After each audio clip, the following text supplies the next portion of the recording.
Hi everybody, this is Kathy here from Beads, Boxes, and Beyond. I am a mixed media artist and I produce functional art. And today I wanted to share with you some of the journals that I have been working on. I have a show coming up in the next couple of weeks at our community art center. So these are going to be on exhibit along with some of my larger journals that you can find in my Etsy shop. And I will post that below in the description. I also have a Facebook page called Beads, Boxes, and Beyond, and that will also be in my description box. And you can also follow me on Instagram at Beads, Boxes, and Beyond, and that will also be in my description box.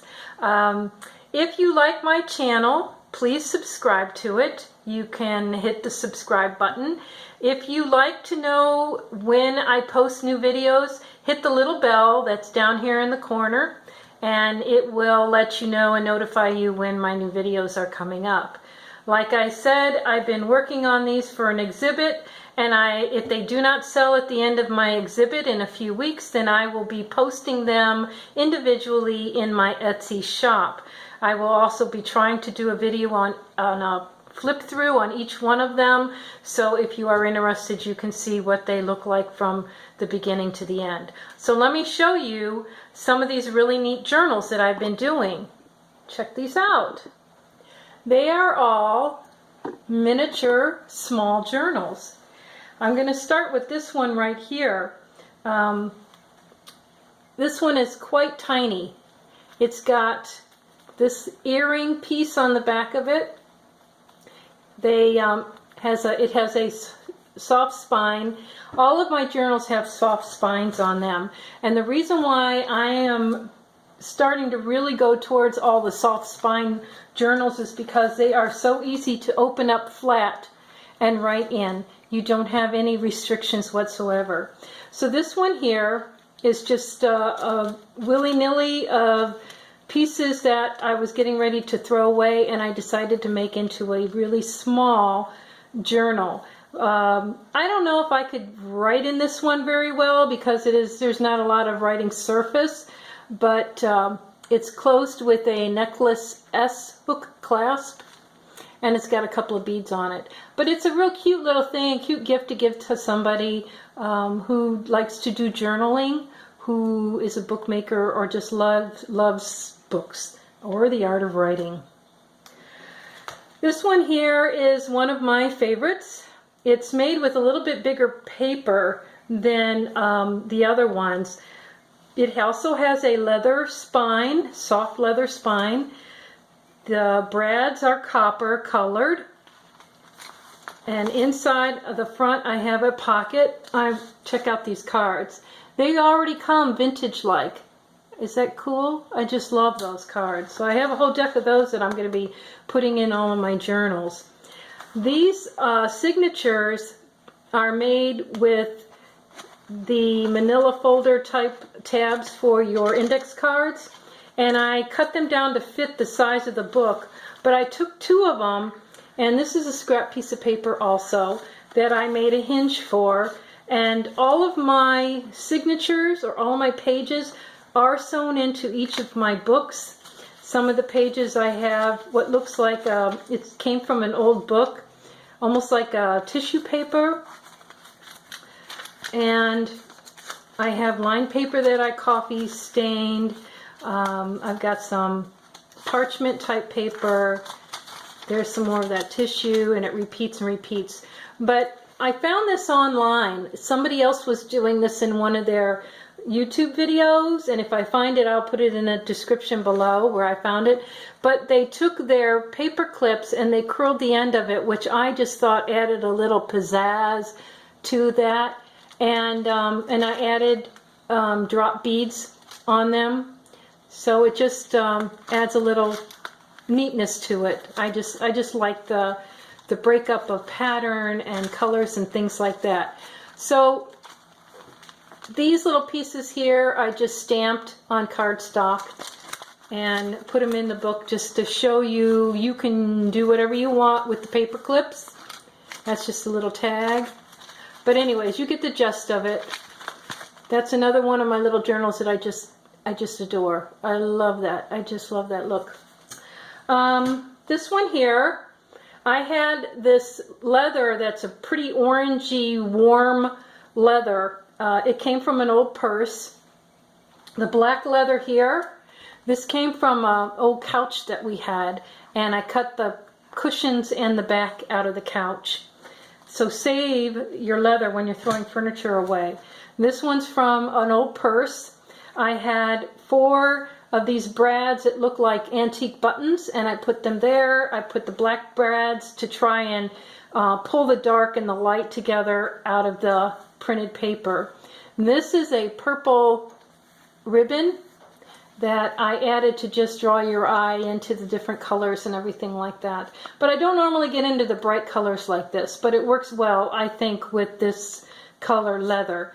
And again, a pocket here, and each signature has the cardstock, and then I just did some stamping on some of the pages, but it's basically what we call a naked book, because there's nothing in it. There's not even any lined papers in there. So another journal just to write in, and you can do it, lie it flat, any page you want, and write in it. I just love that. This one here I finished the other night. It's one of these kind of openings. This was a bracelet that I found at the craft store. It was on the clearance rack. I added these eyelets to it because there was already a hole where they had something you could dangle from it. But it's one of these that you just put over top of these little, I don't know what you call those pegs there. So when I saw them in the craft store, I had bought a couple of these bracelets thinking I could use it somehow for a clasp on one of my journals. I ran out of black leather. I was really wanting a black leather spine, but I ran out of my black leather. So I had this leather from an old purse. It's got a texture to it. It's real rough, but it's a paisley print. And in order to tie it all together, I put the black brads on there. And then, of course, the leather here is a warm color to help with the warm colors in the paper. I have a key hanging off of the end. And again, the inside is just, it's got the pocket with just plain naked papers in there. Nothing fancy, just a little journal to write in. All my pages coffee stained, and like I said, they're all sewn in pages. And this one here, this one started out as it ended up being a mistake that I corrected, and I was so happy I didn't just put it off on the shelf to do for a later time. I was able to tackle it. But before I tell you what the mistake is, this was a scarf that I picked up at the thrift store. It was from India. It had, it's a batik-like scarf, and it had elephants on it and things like that. I just really liked the pattern on this part of the scarf, so I covered my cover with it, and I have the black leather spine, and again, it's just got signatures. Each signature has cardstock on it, decorative paper, but it's a lot of just empty pages. The very center of the book, I put this thicker envelope. It's got a pocket on the back. I cut a slit right here to be able to put that part into the, close it up. And I had one signature of this paper left and not enough to do another book. So I sewed the signature together, so it's a booklet, and I just put it in here like that. So that's just an added thing right there. But let me tell you about this spine. I went, and what I was wanting to do with this book is put a spine like this, and I was going to put an eyelet in the top of it and dangle a charm. Well, I put the eyelet in it, and when I came to put it together, after I got completely done and everything was set, I realized the eyelet was on the bottom. And my husband said, well, why don't you just put an eyelet at the other end and then, make it even, symmetrical. And I thought, yeah, I could run a ribbon through it or something. So the next morning I went in and I put a rivet in the other end, which would be up here. And I found this chain in my box of doodads, and I was just shocked. It actually fit from rivet to rivet. Now that never happens to me. I never have anything that just works perfectly like that. I always have to change and adapt. But I thought it worked perfectly. I think it looks lovely on there, and it goes so well with the batik design. I also added a glass bottle charm with a couple of small little rolls of parchment in there. But this one was a keeper. After I made that mistake, it ended up being a keeper. Let's see, the butterfly one. This little one, just another simple journal cloth spine. This is burlap, and it's got a image printed on it. I found this in the scrapbook paper section, was the burlap. And again, it's made just like this one, but on a smaller scale. It has the index cards that I cut down to fit. So I put 2 indexed cards together by putting a piece of scrap paper there and sewing the signature into the book. And each signature has just the coffee stained paper. I also have the paper clips with the little charms hanging on it.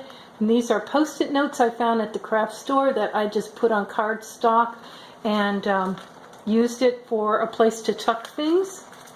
But yeah, here again we have just a plain writing journal. These are also post notes that I found on the clearance rack. They already had these pictures on them, so I grabbed those. Anything vintage looking, boy, I grab them, because I know somewhere along the way I could use it into my journals and incorporate them into the journals. Check out that one. I like that one too. So this one I just really, really love. I use a lot of scrap paper. Sometimes I'm cutting down my paper that I use in the other journals, and this is where this much is left over. I'll put in these smaller journals. So it's a scrap journal, and this one I really, really love too. So this one here, our last one, I think I covered them all. The last one here I'm not too happy about because of the contrasting in colors. I'm not crazy about it, but maybe somebody would really like it. This is a pendant that I beaded quite a while ago. I used to do an awful lot of beadwork, and this is one of my necklaces that I decided I'll take the chain part off and attach it to the book. The spine is another soft spine. This was, you can see the texture of the needlepoint or embroidery. This is a corner of an antique handkerchief. The rest of the handkerchief was in very bad condition. So I saved the very elaborate corner of that handkerchief, applied it and sewed it to a piece of white felt and used that for my spine. But I'm not too crazy about the black and the white. It's closed with a black satin ribbon, and again I have these little clips in here. You can see them all through here, and they're just holding these little pieces of ephemera. This one here is from a cigarette pack, those old trading cards like you would get in the cigarette packs, things like that. Inside each signature I have a little envelope with some little pieces of ephemera in it, a trading card, or a playing card. So yeah, this has just got little doodads in it, mainly plain pages to write in. This is one of these homemade paper envelopes. I just tucked this little spin wheel in here to give you an idea, what to do with. This one here is another one of those trading cards, and the history of the little trading card that was in cigarettes. Love those things. Can't find too many of them. Some old pictures. Every once in a while I'll throw in some pictures I find at the antique store. So this gives you the gist of it. So anyways, like I said, I wanted to share with you just some of the small journals that I have been working on, and hopefully they sell at my art show, but if not, they will be on my Etsy site and for sale for you guys if you're interested. So I want to thank you again for stopping in and seeing what I've got and saying hello, and I'm really grateful. So give me a comment. You can add comments anytime. Come visit my channel for inspiration. I look at a lot of channels on YouTube for my inspiration. So thanks again for stopping in, and I'll talk to you guys next time. Bye now.